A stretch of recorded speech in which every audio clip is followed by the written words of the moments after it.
Teleamazonas presenta 24 horas con Belén Merizalte. Vamos a empezar aquí con las principales noticias. El presidente Guillermo Lasso designó a Juan Zapata como nuevo ministro del Interior en reemplazo de Patricio Carrillo. Además, ordenó la desvinculación de 2 generales de la policía y pidió al mando institucional poner a disposición sus cargos. El femicidio de María Belén Bernal llevó al presidente Guillermo Lasso a tomar decisiones. Juan Zapata es el nuevo ministro del Interior en reemplazo de Patricio Carrillo, quien estuvo al frente de esta cartera por 6 meses. Aunque a algunos no les guste su frontalidad, el general Patricio Carrillo ha dedicado su vida y su lealtad al ideal de un país más seguro. Sin embargo, tras los acontecimientos de estos últimos días, he decidido que su servicio concluya el día de hoy. He pedido al general Carrillo su dimisión como ministro del Interior. Pero la muerte de la abogada quiteña derivó también en un fuerte remesón en la actual cúpula de la Policía Nacional, pues fue el mismo presidente, Guillermo Lasso, que primero en Twitter y luego en cadena nacional pidió al alto mando poner sus cargos a disposición. Presentando sus respectivas bajas para evaluar su permanencia en la institución. He dispuesto que los generales Freddy Goye y Giovanni Ponce sean desvinculados de la institución inmediatamente. Pero ¿cómo está conformado actualmente el mando institucional y cómo se modificaría? A la cabeza está el comandante general Fausto Salinas, al que el jefe de Estado le dio una semana para entregar resultados sobre el paradero de Germán Cáceres. En la línea de sucesión están 4 generales, de ellos, Giovanni Ponce, director de seguridad, ya fue desvinculado por el caso, y quedan 3, el subcomandante Manuel Iñiguez, el inspector general de la policía Mauro Vargas y el director de investigación Fausto Olivo, los que al momento son evaluados por el jefe de Estado, y en caso de no aprobar, hay un siguiente grupo. Entre ellos están Alain Luna, quien enfrenta una denuncia presentada por Leonidas Issa tras su detención durante el paro de junio pasado. Están también los generales César Zapata, director de planificación, Fausto Benaño, quien tiene un informe con indicios de responsabilidad penal en la Contraloría por su declaración patrimonial, y Víctor Zárate, comandante de la Zona 8. Detrás de ellos hay otros 10 generales, entre los cuales está Freddy Goyes, a quien también el presidente desvinculó de la institución tras el femicidio de la abogada Bernal al interior de la Escuela Superior de Policía. El comandante de la policía, Fausto Salinas, dijo que en cumplimiento a la orden del presidente, este lunes pondrán sus cargos a disposición. En Quito, Karen Aro Ruiz, 24 horas. Y el caso de María Belén Bernal pasó de desaparición involuntaria a femicidio. En la audiencia realizada este fin de semana se dictó prisión preventiva contra Germán Cáceres, esposo de la víctima, quien continúa prófugo. Mientras tanto, para la semana entrante están programadas varias comparecencias en la Asamblea como parte de este caso. En la audiencia, la Fiscalía General del Estado reformuló los cargos para que este caso sea investigado por delito de femicidio, ya no por desaparición involuntaria. Además, casi 2 semanas después de los hechos ocurridos, en la Escuela Superior de Policía se dictó prisión preventiva en contra del teniente Germán Cáceres, esposo de Bernal y principal sospechoso en el asesinato de la abogada de 34 años. Pero Cáceres se encuentra prófugo y en la diligencia del viernes su defensa señaló que desconoce su paradero. Así lo informó el abogado de la cadete detenida la semana pasada, contra quien se ratificó la prisión preventiva. El señor abogado que participó lo ha hecho bajo el argumento de que no ha tenido contacto con el teniente Cáceres, implica que él tampoco ha podido ejercer una defensa en este momento, tratar de interrumpir o tratar de que no se dé esta reformulación de cargos por este nuevo delito que tenemos de femicidio. Simplemente lo que ha hecho es dejar en manos de la justicia y que se haga lo que la jueza ha determinado en este momento. Según el abogado de la cadete, no existen las pruebas suficientes para que ella sea procesada por femicidio. El femicidio en sí es dar muerte a la persona, a la mujer en ese instante. Implica que Fiscalía tiene que probar qué tipo penal, qué grado de participación. ¿Se ayudó a comprimir o ayudó a qué? ¿Cuál es el efecto secundario? Fiscalía lo único que dice con Jocelyn Sánchez, que estaba en una habitación aparte, como dicen los informes, de dónde se cometió el delito, y que ella simplemente escuchó lo que estaba pasando. Hay una diferenciación muy clara, sea jurídicamente, dogmáticamente, que el escuchar no significa ver. Además, como se modificó el delito, la jueza de garantías penales amplió los días para las investigaciones que forman parte de la instrucción fiscal, por lo que otras personas podrían ser vinculadas por tener un grado de participación en la muerte de María Belén Bernal. A raíz de la vinculación y de la reformulación se extiende 30 días más, un total de 120 días de instrucción fiscal. Para garantizar transparencia en este caso que ha conmocionado al país, la Fiscalía pidió que una comisión internacional acompañe la investigación. Sus integrantes, un fiscal, un técnico criminalístico y un investigador civil, arribarán este lunes provenientes de Colombia, según lo dio a conocer la Fiscalía en su cuenta de Twitter. Por otra parte, la Asamblea, en su retorno a las actividades tras la vacancia legislativa, recibirá el martes a Elizabeth Otavalo, madre de María Belén Bernal. La convocatoria a sesión de pleno está programada para las 13 horas. Mientras tanto, para el miércoles fueron llamados a comparecer el exministro del Interior Patricio Carrillo, el comandante general de la policía Fausto Salinas, el secretario nacional de Seguridad Pública Diego Ordóñez, la secretaria de Derechos Humanos Paola Flores y la fiscal general Diana Salazar. Esa sesión de pleno está programada que empiece a las 10 de la mañana. Alberto Luna, 24 horas. Y en otro tema, la audiencia de juicio directo en contra de Leonidas Issa por el presunto delito de paralización de servicio público tras el paro ocurrido en octubre está prevista para mañana. Están convocados a rendir su versión el presidente Guillermo Lasso y el exministro Patricio Carrillo. 3 meses después de que se formulara cargos en contra de Leonidas Issa, presidente de la CONAIE, tras los hechos del paro nacional en junio de este año, este lunes 26 de septiembre está convocada la audiencia de juicio directo por el presunto delito de paralización de servicio público. ¿Cómo se llega a este punto?, explicó el abogado de Issa. Se produjo una detención ilegal y arbitraria. Al igual que en el campo procesal penal, no se configuró el delito de una situación de flagrancia, por cuanto los actos de seguimiento e interceptación de llamadas telefónicas se dieron aproximadamente 8 días antes del 14 de junio y eso indudablemente no configuraba bajo ningún punto de vista un delito flagrante. Esta diligencia está prevista para las 8:40 de la mañana en el complejo judicial de La Tacunga. Según Poveda, se solicitó la comparecencia a esta audiencia del presidente Guillermo Lasso y el exministro del Interior Patricio Carrillo. Mire, es muy importante la comparecencia tanto del presidente de la República del Ecuador, que lamentablemente no se ha manifestado al respecto. Tengo entendido que fue una declaración pública que él no iba a asistir. Del general Patricio Carrillo, él remitió un informe para esta audiencia y con eso solventa la petición que hemos realizado.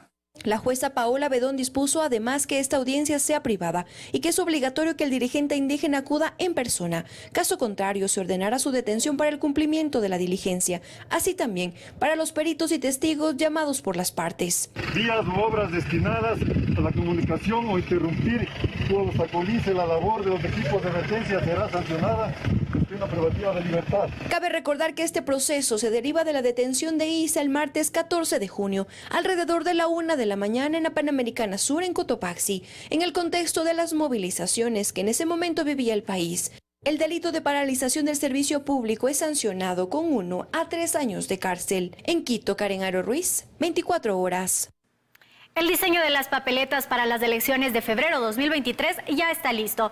Los electores de zonas urbanas recibirán 6 papeletas, mientras que los de zonas rurales 7. 13,4 millones de personas están habilitadas para votar durante las elecciones seccionales de 2023. Los electores que sufragan en zonas urbanas recibirán 6 papeletas, una para alcalde, otra para prefecto y viceprefecto, una tercera para concejales y 3 relacionadas con el Consejo de Participación Ciudadana y Control Social, pues se debe elegir 3 candidatos hombres, 3 mujeres y 1 de pueblos y nacionalidades. Pero quienes habitan en zonas rurales recibirán una papeleta adicional, correspondiente a los vocales de juntas parroquiales. El diseño de las papeletas ya recibió la aprobación del Pleno del Consejo Nacional Electoral y se distinguirán por su color y tamaño. La papeleta que contendrá a los candidatos para alcalde será de color celeste, para la prefectura color anaranjado, la de concejalías urbanas será verde, para las rurales lila. La papeleta amarilla será para los vocales de las juntas parroquiales y las del Consejo de Participación Ciudadana serán grises. Nosotros determinamos los formatos máximos para todas las dignidades, considerando también el histórico que tenemos, ¿no? En las elecciones 2019, la papeleta más grande me parece que fue en Chimborazo, que fueron 22 candidatos a la alcaldía. Este año esperan que las papeletas no sean tan extensas, pero en todo caso, desde el CNE explican que cuidarán sobre todo la imagen de los candidatos y el logo de las organizaciones políticas, pues usualmente son los dos elementos más visibles para los electores. En estos comicios además habrá 2 urnas, una café y una blanca. La urna de color blanco que son para las dignidades seccionales y la café que son para las dignidades del Consejo de Participación. El 18 de diciembre se conocerá la lista definitiva de candidatos y allí se ordenará la impresión de papeletas. En Quito, Belén Merizalde, 24 horas. Y las elecciones de 2023 tendrán menos candidatos que el último proceso electoral de 2019. Los incentivos a las alianzas y otros factores como la supervivencia de las organizaciones políticas lograron reducir el número de aspirantes. Aún no hay datos oficiales por parte del Consejo Nacional Electoral, puesto que la revisión continúa. Pero según los primeros reportes del organismo electoral, los comicios del 5 de febrero de 2023 tendrán menos candidatos que hace 4 años. Tras el cierre de las inscripciones, el CNE registró a poco más de 63.000 candidatos frente a los 81.000 que hubo en 2019. La primera cifra es incluso menor a la proyectada, puesto que se esperaba la participación de al menos 90.000 aspirantes en 2023. En este proceso se registraron 384 alianzas electorales. Se incentivó por parte de esta administración del Consejo Electoral el tema de alianzas, justamente para eso, para que exista una mayor facilidad para la ciudadanía, para la función electoral, etcétera, el de que no exista esa gran cantidad de candidatos, incluso para los candidatos ganadores en el proceso electoral tengan el debido respaldo. Con las alianzas no solo se reduce la dispersión electoral, sino además las organizaciones políticas que se unen tienen mayor presupuesto para su fondo de promoción, recuerda Esteban Ron, experto en temas electorales. Cuando existe una alianza, las organizaciones coaligadas reciben más dinero para el pautaje en medios de comunicación tradicionales, medios digitales y vallas publicitarias. Asimismo, Ron señala que esta unión no solo es por conveniencia económica, sino también por la necesidad de subsistencia de algunas organizaciones políticas. ¿Qué es lo que sucede? Todas las organizaciones políticas coaligadas tienen, después de la elección, el mismo umbral de representación sin dividirse para estas. ¿Y eso qué garantiza? Que mientras más votos tengan o más representantes, estos van a subsistir en el tiempo. Pichincha y Loja son las provincias que más candidatos a la prefectura tendrán en sus papeletas, 2 en total, mientras que Carchi registró 4 aspirantes. En cuanto a las alcaldías, Guayas, con 214 postulantes inscritos para sus 20 cantones, es la provincia que registra más candidatos, mientras que las provincias con menos aspirantes son las que tienen menos cantones, Santa Elena y Galápagos. El número de postulaciones puede seguir cambiando. La lista final de los candidatos estará lista el 18 de diciembre. Joana Ramos, 24 horas. Enseguida, mañana empieza el curso de formación para 36 aspirantes a jueces anticorrupción. Además, se frena la emisión de certificados de discapacidad debido a la falta de especialistas. Sigan nuestra sintonía después de este corte comercial. Gracias por seguir junto a nosotros y como ya les comentábamos, mañana iniciará el curso de formación para los 36 aspirantes que superaron las etapas del concurso para la selección de jueces especializados en delitos relacionados con la corrupción y el crimen organizado. El proceso se extenderá por 52 días. En medio de aplausos para las personas que superaron el concurso de selección, fue como inició una etapa más hacia la constitución de una unidad especializada en delitos relacionados con la corrupción y el crimen organizado. A partir del lunes 26 de septiembre, 36 profesionales recibirán clases en 16 materias, 12 de ellas especializadas. En modalidad virtual, en su fase académica y presencial en la evaluatoria. El curso de formación inicial será impartido por 14 expertos con trascendencia internacional nacional y se extenderá por 52 días. Y el enfoque que yo quiero es que exista es un enfoque en materia anticorrupción, que podamos entender la corrupción, qué es, cómo se hace y hacia dónde tenemos que llegar. Tenemos los docentes una responsabilidad bastante grande porque tenemos que de una u otra manera conectar la materia o la profesionalización de la misma a un contexto netamente ético. Este proceso de selección inició en marzo de 2022. Inicialmente contó con 425 postulantes. Solo 36 superaron esta carrera y forman parte del curso de formación inicial. 14 de ellos serán nombrados como jueces y juezas anticorrupción. Quienes hayan aprobado el curso con más de 80 puntos y no se encuentren entre los 14 juezas y jueces, integrarán un banco de elegibles que dura 6 años de conformidad con la ley. Quienes integren esta unidad harán frente a 44 tipos penales, 7 delitos de corrupción y 37 de crimen organizado. Tendrán que responderle al país administrando justicia y no permitiendo la impunidad. Para que se respete el Estado de Derecho y podamos vivir en una sociedad segura. Bueno, yo creo que el país necesita hoy personas que tengamos la decisión y también la entereza de poder administrar justicia de una manera imparcial e independiente, pero sobre todo valiente. El curso contará con 155 horas de estudio. Además, se desarrollarán 10 conferencias internacionales. En Quito, Daniela Valencia, 24 horas. En otras noticias, más de 290,000 galones de gasolina EcoPlus 89 ha distribuido Petroecuador en el primer mes de venta. La última semana de octubre entraría al mercado el nuevo combustible Super Premium de 95 octanos. Este domingo se cumplió el primer mes de comercialización de la gasolina EcoPlus de 89 octanos. Los últimos despachos Petroecuador los hizo el sábado, por lo que ya hay cifras de cuánto se ha distribuido en estos 30 primeros días. Despachamos 290,441 galones de gasolina EcoPlus 89. La comercialización del EcoPlus 89 se hace dentro de un plan piloto, en Guayas y Esmeraldas. También estaba previsto en Los Ríos, pero aún no se ejecuta. Son 80 estaciones de servicio las autorizadas, aunque no todas la comercializan aún. 7 gasolineras arrancaron el primer día y la cifra ha ido subiendo. Estamos con 48.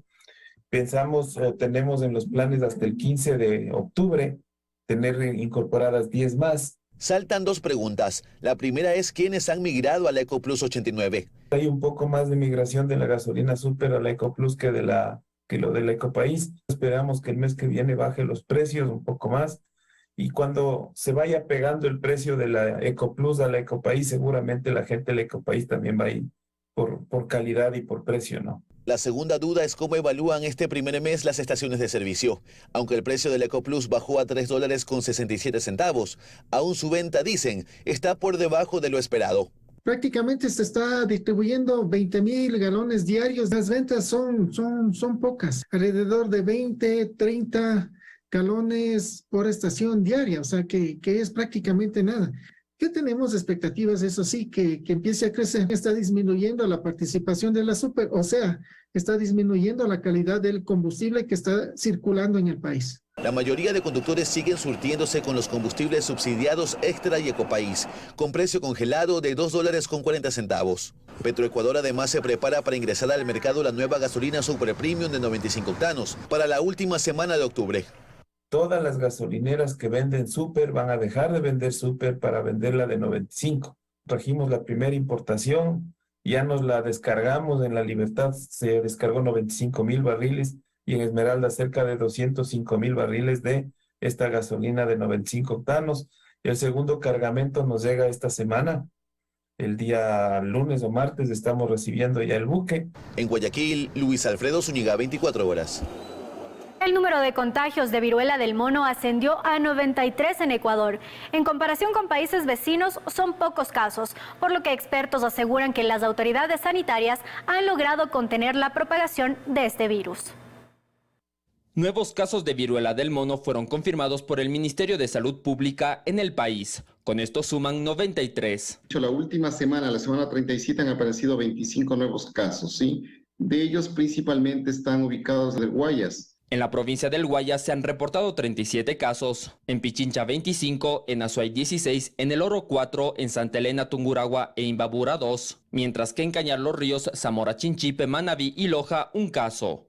Según el epidemiólogo Daniel Simancas, estas cifras muestran que las autoridades sanitarias han logrado contener la propagación de ese virus. Hay una vigilancia activa de estos casos. Creo que la mayoría de casos están relacionados, es decir, no hay una circulación comunitaria del virus. Eso es muy bueno. Estamos relativamente con un incremento sostenido, pero no exponencial. Sobre todo tomando en cuenta que en los países vecinos los casos confirmados son considerablemente superiores.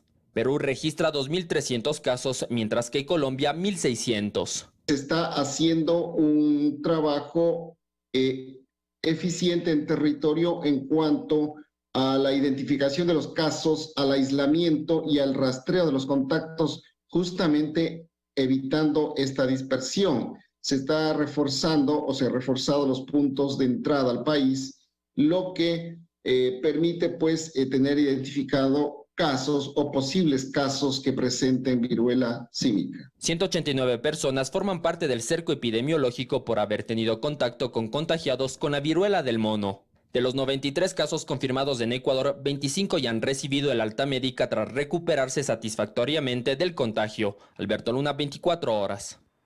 El programa Infancia con Futuro, con el que el gobierno busca reducir el índice de desnutrición crónica infantil, ya arroja sus primeros resultados. Más de 65,000 madres, niños y niñas hasta el momento se han beneficiado con servicios y atenciones que brigadas universitarias les han brindado.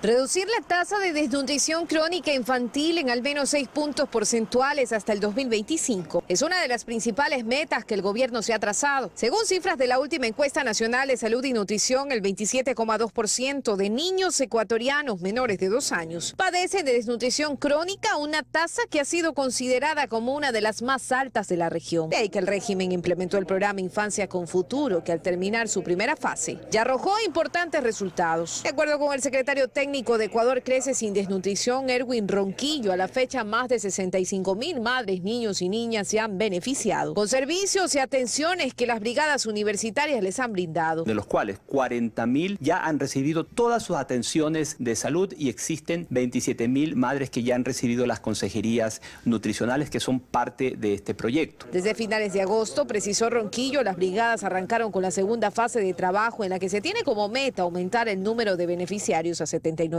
para lo cual se están visitando nuevas poblaciones en todas las provincias. Las 728 parroquias que se han identificado con las más altas tasas de desnutrición crónica infantil están en todo el país. Hasta el momento, las brigadas universitarias han llegado a 540 parroquias de las 728. Este proceso es un proceso permanente. Son más de 1.000 brigadistas de 3 universidades estatales: la Escuela Politécnica del Litoral, la Escuela Politécnica de Chimborazo y la Universidad Técnica del Norte. Tienen distribuido su trabajo en 6 fases que culminarán en el mes de noviembre. Hay una meta para este año de que debemos identificar 330,000 madres, niños y niñas en conjunto con las brigadas universitarias que ya han identificado a por lo menos el 20%. En cuanto al bono Infancia con Futuro, más conocido como el bono de los 1.000 días, es un apoyo económico para la protección del niño desde el embarazo hasta los 2 años de edad. Van más de 25,000 beneficiarios ya. De esta cifra, 18,000 son mujeres gestantes y 7,000 niñas y niños menores de 24 meses. Ese bono va dirigido a aquellas madres, a aquellas familias en la mayor situación de pobreza y extrema pobreza. No solo se hace la transferencia monetaria, sino que va acompañado de educación. Son visitas que reciben semanalmente y en las cuales se les da consejería acerca de nutrición, lactancia materna, higiene y sobre todo de estimulación temprana y apego. Eso es parte del programa Infancia con Futuro. Luisa María Heredia, 24 horas. La falta de especialistas es una de las trabas que alarga el proceso para obtener el certificado de discapacidad. Desde el Ministerio de Salud reconocen las demoras y anuncian cambios, entre ellos, por ejemplo, que se eliminó el carnet de discapacidad. Este es un día más de trámites para Rodolfo. Él padece una enfermedad mental crónica que afecta sus emociones y necesita la valoración de un especialista para así seguir el proceso y obtener su certificado de discapacidad. En este ir y venir tocando puertas sin respuestas todavía, lleva 4 meses. Para darme el carnet de capacitado, que es el 25%, más 15 que tengo de la columna, son 40%. Y hay más ejemplos. Briana está a cargo de la Fundación Sin Barreras. Aquí 70 jóvenes y adultos con discapacidad son acogidos. Si alguien sabe de lo largo y tedioso que puede llegar a ser el trámite, es ella. Primeramente hay que sacar una consulta médica en el call center del Ministerio de Salud para que te den la cita médica y poder hablar con la doctora de Medicina General. Se hace la cita médica y todo, y de allí pedir que nos ayuden con la transferencia a una psicóloga. En el Ministerio de Salud aceptan las demoras y reconocen que la falta de especialistas entorpece el proceso. Si la discapacidad es evidente, el trámite se resuelve en meses, pero si es psicológica o mixta, obtener una cita con un médico especialista para que la valore es solo una parte de la gestión. La cuestión es que hay algunas discapacidades que requieren la valoración de especialistas, en la cual tenemos todavía una brecha que completar. Te voy a poner el ejemplo neuropediatra. No es tan fácil conseguir una cita para el neuropediatra porque tenemos muy pocos. El funcionario adelantó que se están fortaleciendo los controles para evitar irregularidades en la obtención del certificado, como ya ha ocurrido en años anteriores. De ahí que, según él, cada parte del trámite tiene su tiempo y detalle. Pero, ya digo, entendemos que no es una cuestión urgente, es decir, el paciente tiene el tiempo para poder hacer el procedimiento. Con lo que no concuerda, Driana, que el Estado reconozca la condición de una persona con discapacidad puede hacer la diferencia en el acceso a la salud, educación e incluso el trabajo. Debemos ver también las prioridades en las personas que sí la necesitan. Y hay a quienes se les acabó el tiempo entre trámites y solicitudes, esperando que el Estado ecuatoriano reconozca su discapacidad. Y eso nunca llegó. Joana Ramos, 24 horas. Vamos ahora a un nuevo corte comercial, pero cuando volvamos, sendos operativos policiales y militares en varias ciudades del país dan fructíferos resultados. Además del pregón, da inicio a las fiestas de Ibarra que vuelven luego de la pandemia. Los operativos de seguridad realizados en Carchi permitieron detectar una vivienda que servía como centro de acopio de droga. Casi media tonelada de marihuana fue decomisada en la parroquia rural de Julio Andrade. Jairo Jacome tiene los detalles. Vamos a ver, Jairo, ¿qué nos cuentas a esta hora? Hola, ¿qué tal? Buenas tardes. Así es, no es la primera ocasión que se realiza la aprehensión de sustancias estupefacientes en esta zona rural del Cantón Tulcán, que comunica con los pasos irregulares hacia Colombia. Es el resultado de los operativos coordinados entre Fuerzas Armadas, Policía Nacional y Aduana, que se realizan a lo largo del cordón fronterizo para evitar el cometimiento de delitos, logrando identificar esta vivienda en el sector rural de Chauchín, perteneciente a la parroquia de Julio Andrade, donde se acopiaba casi media tonelada de marihuana. Con información de inteligencia militar y en coordinación con el Cuerpo de Vigilancia Aduanera, Fiscalía y Policía Nacional realizó una operación militar en el sector de Chauchín, en el cantón Julio Andrade, obteniendo como resultados la detención de una persona de sexo femenino y 403 kilos de sustancias sujetas a fiscalización. La droga estaba embalada en 590 bloques con cinta de embalaje, lista para transportarla en sacos de yute, aparentemente para el microexpendio en diferentes provincias del país. El valor estimado en el país de esta aprehensión es de $120.600 aproximadamente, y en el mercado internacional un valor aproximado de $1.200.000 aproximadamente. De igual manera, entre tema de las evidencias, tenemos los 590 paquetes de forma rectangular. Una mujer de nacionalidad colombiana que se encontraba en la vivienda fue detenida y puesta a órdenes de las autoridades competentes, mientras las investigaciones continúan para dar con los responsables del acopio temporal de droga en viviendas del cordón fronterizo, para su posterior traslado hacia el interior del país. Nos avisan de que en un determinado predio se estaba almacenando mercancía de dudosa procedencia. Ante esta situación se realizan las coordinaciones con Fiscalía, con personal especializado de Fuerzas Armadas, Policía Nacional, y se logran los resultados que ustedes están evidenciando en este momento. La droga ingresa en pequeñas cantidades por los diferentes pasos irregulares de la frontera y es almacenada en viviendas para posteriormente trasladarla en vehículos adaptados con doble fondo para burlar los controles. Este es el resultado de los operativos conjuntos que realiza la fuerza pública acá, en el norte ecuatoriano. Con este informe retornamos a estudios. Buenas tardes. Muchas gracias, Jairo, por ese completo informe. Explosivos, armas, municiones son parte de los decomisos que las Fuerzas Armadas han hecho en Sociovivienda 2 en la ciudad de Guayaquil. Aseguran que las intervenciones en el sector han dado resultados. Sin embargo, moradores se preguntan qué pasará finalizado el estado de excepción. La intervención inició el 2 de septiembre en el marco del estado de excepción. Sociovivienda 2, zona roja del noroeste de Guayaquil, balaceras hasta contra la misma policía, eran el pan de cada día. Las clases presenciales incluso se suspendieron por el peligro que un menor se asume a las víctimas. Incluso a esta hora del día, porque en cualquier momento te puede suceder algo. Sí, muy conflictivo, hay muchas amenazas. La presencia militar, aseguran, ha cambiado el panorama y este viernes se dio una nueva intervención. Con fusiles en mano, a pie y en moto recorrieron diferentes calles del sector. Dicen que hay resultados: decomiso de armas, municiones, explosivos y toneladas de droga. Casi 7 toneladas de drogas, alrededor de 150 unidades explosivas. Armamento de igual manera, alrededor de 245 armamentos, 15 de ellos son armas largas y 230 armas cortas. 1.800 militares se han dispuesto en Guayaquil, Durán y San Borondón durante el estado de excepción. El jefe del Comando Conjunto asegura también que con la intervención los índices de criminalidad han bajado en Sociovivienda 2. No hemos tenido mayores incidencias en este sector y se ha buscado restablecer los procedimientos y la percepción de seguridad en la ciudadanía. A raíz que han llegado ellos, se puede decir seguro.